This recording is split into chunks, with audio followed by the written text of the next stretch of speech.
Hey besties, how's it going? Today I'm going to be sitting down and I'm sharing with you all 15 different entrances since the 2.0 update using all of the brand new items. Well, not all of them, but a lot of them, from Citycore to Natural, Farmcore.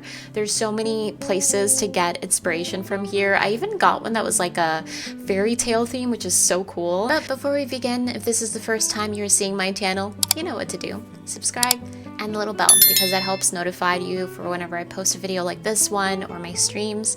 And let's begin. Of course, to begin, I could not make an entrances video without showing you all my own entrance for Milkweed. It is a majestic castle market entrance that I actually speed built in a video. If you would like to see that, I could link it on the screen for y'all. But pretty much my concept for this was just to make a reclaimed castle. I have this overgrown wheat field here at the very front with a couple of little accents like this picnic, a little bike down a trail, but the actual structure itself is very solid. I have layered it with pergolas, medieval walls, and just kind of created this very massive structure. I do have a market, a couple of holes in the walls that you can actually go ahead and enter to go shopping, complete with my able sisters, a little bakery, as well as a flower shop too.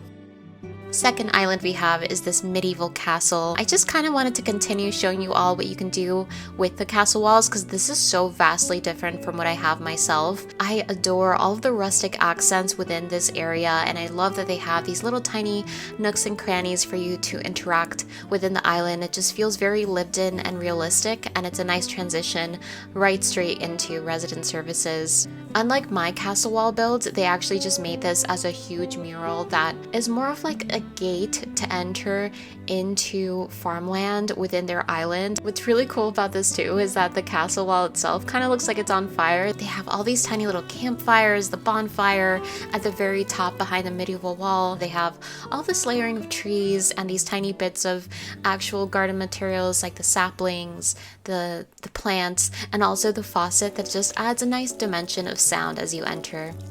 This next theme I like to call Autumn Garden, because that's literally what I see when I look at it.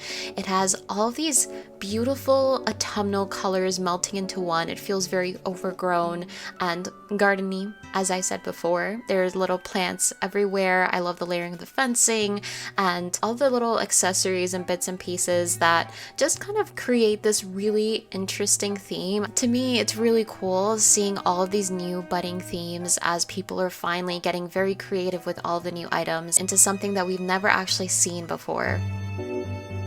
Next up, we have Citycore, which I knew for a fact I really wanted to incorporate into this video. This one was actually made by one of my great friends, Jers, who also streams over on Twitch. One thing that really stood out to me from this entrance was this beautiful brand new fountain that was added into the game that you can get with Nook Miles. I also just really enjoyed all the landscaping in this entrance, from the different sizes of the trees, the wheat fields, and just all of the things that kind of make you feel like you can really just sit down, go for a little picnic, or enjoy a little seat by the sidewalk. This next entrance is also Citycore, but this time around it's a little bit of a kind of simplified version of it. It's not as grand, but it does feel very realistic, like you're actually entering into the streets. I love the crosswalk at the very front as you enter, because it just immediately immerses you within the theme. I also love the layering of the streets and the parked cars, the little bus stop that you can sit into and, you know, just pop in, wait for a bus. In general, with all of these entrances, what really stood out to me are all of the small details that I think could be incorporated into any theme. So take notes, friends, okay?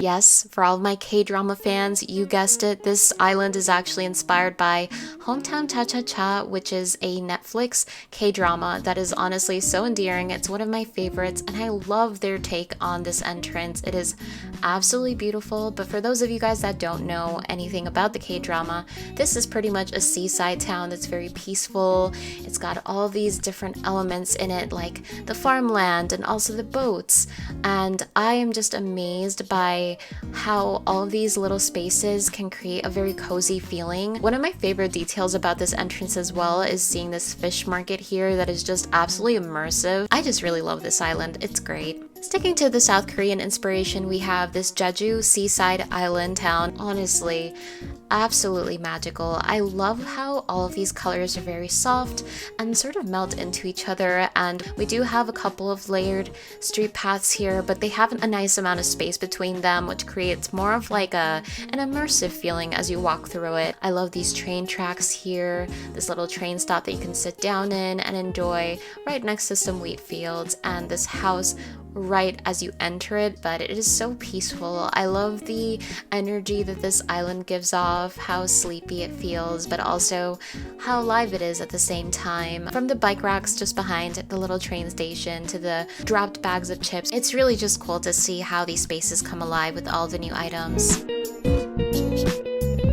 Here we have the classic Farmcore theme, but it definitely does not feel classic by any means because they have really incorporated and added all of the new items that they possibly could add into this entrance. I love that you can see the green fencing just there behind the house with all the cliffs layered, and then you've got those little benched in nooks that just make for a very cozy space to sit down in. I love the layering of all the wheat fields and all the usage of the different fences too, because it does make it feel that much more realistic. The sugar cane and the potatoes are all cradled between the hay beds, the faucet, the stone well, the wheat fields. I also really quickly wanted to show you guys this windy path that leads you straight into resident services, making it a perfect transitional area for the rest of the island.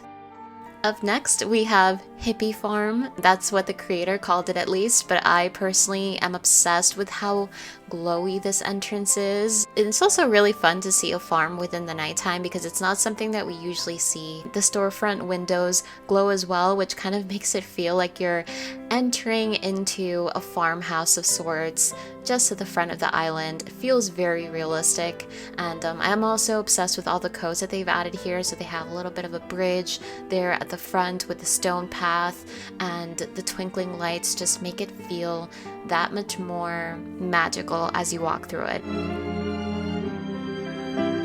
We also have this overgrown forest in a never before seen way.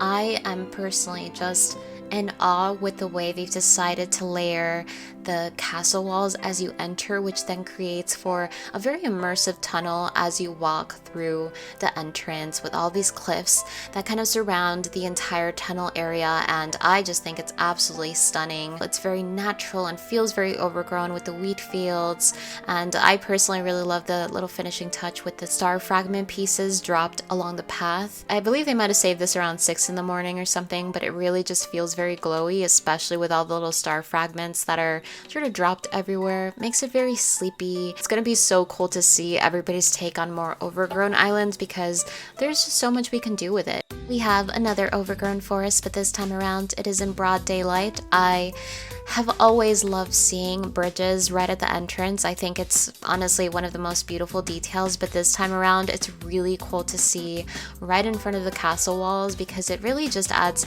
so much more depth to them, I think. This one in particular is this sort of cracked, overgrown, decaying castle, and there's so many little windy paths as you walk through it with these tiny little details. I also am obsessed with this little cliff that they have back here that you can kind of just climb into. It's always good to consider making it nice and windy so that it feels that much more natural. Just taking a moment here to highlight all of the cute little dropped items that make it feel that much more of a realistic forest. Next, we have the fairy forest, and this one is kind of very similar to the last one I showed you. It has these castle walls overgrown, but it's definitely a lot more simplified with all of these trees kind of packed into the spaces, making it that much more approachable for anybody that's trying to decorate something similar. But I also just love the fact that they have all this layering for different tree sizes.